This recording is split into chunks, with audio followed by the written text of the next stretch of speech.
Lollywood, c'est une chaîne YouTube d'humoristes. En seulement 5 ans sur Internet, ils ont rassemblé plus de 3 millions d'abonnés pour près d'1 milliard de vues. Bonjour Lollywood. Bonjour. Vous êtes 3, il y a Manu, il y a Hugo et il y a Charles alias Choupa. Oui. La question un peu pourrie, comment vous définiriez Lollywood? Qui veut répondre? Oh là là, c'est la question piège. Je tente. Lollywood, c'est une bande de copains depuis 15 ans. C'est Choupa qui parle. C'est Choupa qui parle. Bonjour à mes parents qui nous écoutent. Nous sommes une bande de copains depuis 15 ans et on vit de notre passion depuis maintenant 5 ans avec la création d'Hollywood, une chaîne de sketch sur YouTube et aujourd'hui à la télé. Et on est très content d'être là. Alors j'ai pris le dossier de presse évidemment de la chaîne TMC, du groupe TF1, et juste pour situer l'ambiance, je vais lire un passage du dossier de presse que vous semblez avoir écrit vous-même. Je cite et je me tourne vers vous Manu. Manu est le véritable capitaine d'équipe au sein du trio, comme Philippe des To Be Free, mais sans la voix, le physique ni le charisme. Par contre, Manu est toujours parmi nous. Non mais faut oser quand même dire ça. Un petit peu d'humour noir dans ce bas monde. Ouais, on ose nous. Voilà. Vous osez, même dans un dossier de presse, je précise pour ceux qui ne savent pas que malheureusement Philippe des To Be Free a disparu. On va pouvoir vous voir ce soir sur une chaîne linéaire, TMC, à 21h15. Ça s'appelle Lollywood Night. C'est une sorte de best-of de votre chaîne YouTube où tout est inédit, ou c'est un mélange des deux? Alors, tout est absolument inédit. Ouais. Dans la première partie de soirée en tout cas, on a 1h20 d'inédit. On va dire au niveau du ton de l'humour, ça n'a pas changé après les 150 sketchs qu'on a déjà fait et mis. Donc la promesse est là. En revanche, le truc vraiment innovant, c'est que là où tous nos sketchs vont un petit peu partout dans tous les sens, sur tous les formats et plaisent à tout le monde, on a un vrai lien. Voilà, ouais. C'est un sketch show, donc il y a une histoire de 1h20, un grand sketch de 20-25 minutes qui lie tous nos sketchs. Voilà, et vous essayez de retrouver Scarlett Johansson. Exactement. Voilà, et j'ai fait exprès de ne pas regarder l'émission jusqu'à la fin, parce que je ne voulais pas savoir si vous finissez par la rencontrer ou non. Donc je n'en sais rien, ne dites rien. Ce soir. Voilà, tout à fait. Il y a des invariants. Il y a des invariants, notamment des clips, les clips du quotidien. Vous mettez en scène une femme d'un certain âge, c'est une mamie, une grand-mère. Elle se trouve égarée en pleine rue, elle est en chemise de nuit, en robe de chambre. J'adore que ça vous fait marrer. Alors vous riez quand même à vos propres blagues. Hier, elle est venue à la boîte, on a fêté ses 80 ans. Ouais. Voilà, tout à fait. Voilà. Et alors on sent qu'elle est sortie de chez elle, habillée n'importe comment. Elle a tout oublié. Spéciale dédicace Alzheimer. J'ai rendez-vous chez le notaire, mais je trouve plus son cabinet. En ce moment j'ai la tête en l'air, je le sais. Enfin je ne sais même plus pourquoi je suis sortie me promener. Bon bah tant pis, je vais rentrer.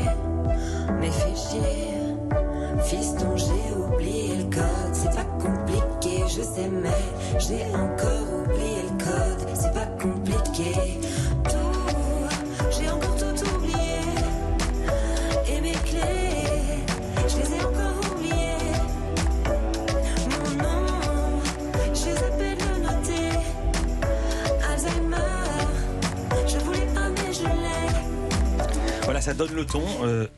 C'est assez rigolo. Le clip s'affiche à l'écran en même temps, écrit Tout oublié, Angelette. Évidemment, on comprend que c'est une parodie d'Angèle. Et c'est produit par Sonotone Productions. C'est une de vos marques de fabrique, les parodies de chansons. Il y avait la fameuse chanson de l'Euro en 2016 sur du Cabrel. Vous avez aussi parodié Maître Gims, transformé en Maître Grams, avec le titre Chargé comme jamais. Est-ce que c'est le monde d'avant? C'est pas, enfin plutôt c'est un peu le monde d'avant, non?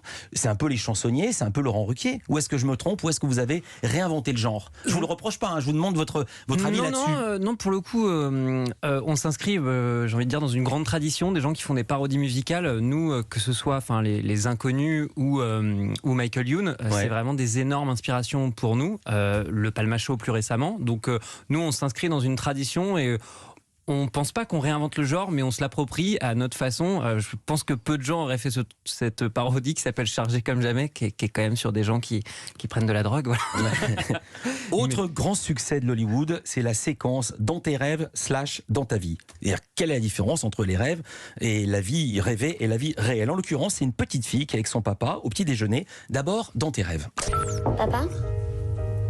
Oui, chérie? Quand je serai grande, je voudrais youtubeuse. Youtubeuse? Mais alors tu veux faire des vidéos sur quoi? Des vidéos sur la conquête spatiale. C'est une bonne idée ça. Papa il est fier de toi. Ça c'est Dans tes rêves, mais dans la vie, ça se passe comme ça, la même petite fille au petit déjeuner avec son papa. Papa? Oui chérie? Quand je serai grande, je voudrais youtubeuse. Youtubeuse? Ben, c'est très très bien les tutos maquillage.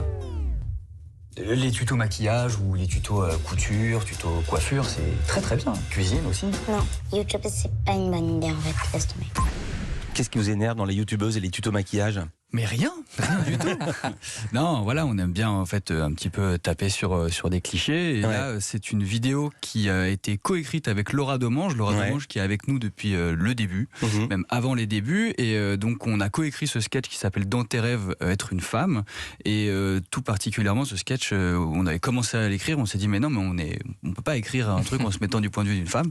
Donc, elle a écrit avec nous. Et il y a cette séquence, effectivement, où on se dit que dans l'imaginaire des gens, une youtubeuse, c'est quelqu'un qui va faire de la beauté, du make-up, alors que pas du tout. Allez sur YouTube et regardez tout ce que les filles font, c'est exceptionnel et il y a tout.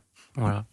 Et puis, non, mais il est important ce sketch pour nous parce qu'il y a un truc quand on a commencé, une phrase qu'on aimait beaucoup qui était on prête à rire, mais on donne à penser.